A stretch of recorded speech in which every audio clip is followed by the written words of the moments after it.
আসসালামু আলাইকুম। আমি দীর্ঘদিন পরে তোমাদের সম্মুখে একটি গজল নিয়ে এসেছি বর্তমান সময়ের পরিপ্রেক্ষিতে সাথে করে।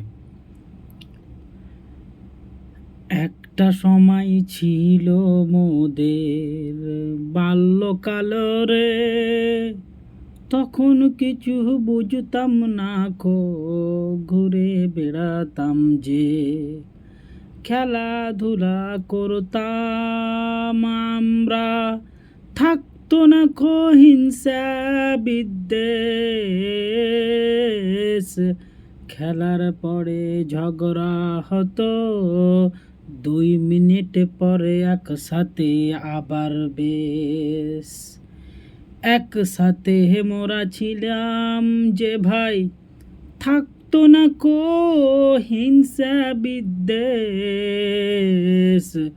খেলা নিয়ে ঝগড়া হতো, চলতাম আবার কিছুক্ষণ পরেই বেশ।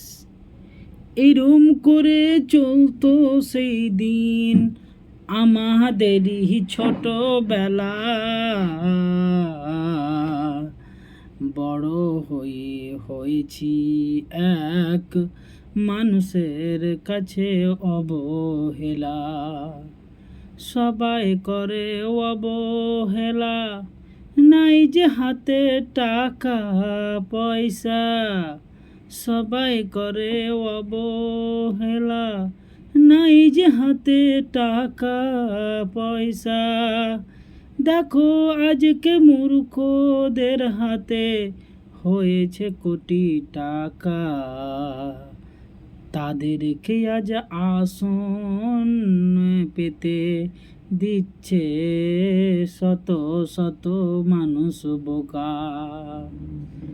আমরা আজকে হয়েছি শিক্ষিত, দিয়েছি অনেক পরীক্ষা, পাইনি কো কিছু কর্মসংস্থান।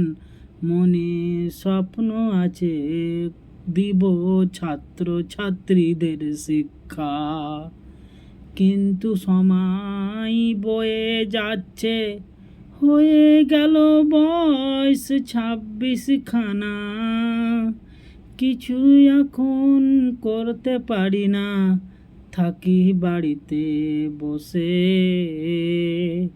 ওই দিক থেকে বাবা এসে বলে, কি করছিস সারাদিন বসে।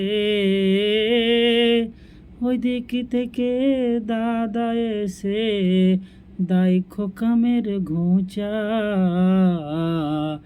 এই তো চলে বাল্যকাল পেরিয়ে শৈশবকালের মেলা।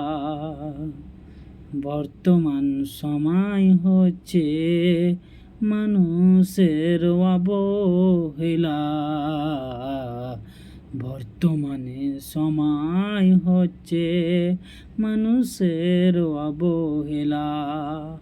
আমার মতন শত বেকার হচ্ছে কত অবহেলা, পারছে না সে কাজে যেতে, পারছে না সে চাইতে, কিন্তু সবাই তাকে দিচ্ছে খোঁটা কত রে, কিন্তু সবাই তাকে দিচ্ছে খোঁটা কত রে। এই তো হচ্ছে আমাদের বেলা, আমরা যুবক ছেলে, আমাদের আজকে হতে হচ্ছে সমাজের অবহেলি। কখন হব প্রতিষ্ঠিত, পাবো একটা চাকরি, এই তো স্বপ্ন চোখে নিয়ে বেঁচে থাকি দিনই। এই তো স্বপ্ন চোখে নিয়ে বেঁচে থাকি দিনে দিন। আমরা হচ্ছি অবহেলা, সমাজে কলঙ্কিন। কি করব ভাই, যেতে না পাই কারুর কাজে, না পারছি কাউরির কাছে হাত পা দিতে। আল্লাহ যেদিন করবে প্রতিষ্ঠিত, সবাই দিবে সম্মান। এটাই ভেবে চালিয়ে যাচ্ছি নিজের পড়াশোনা। আসসালামু আলাইকুম।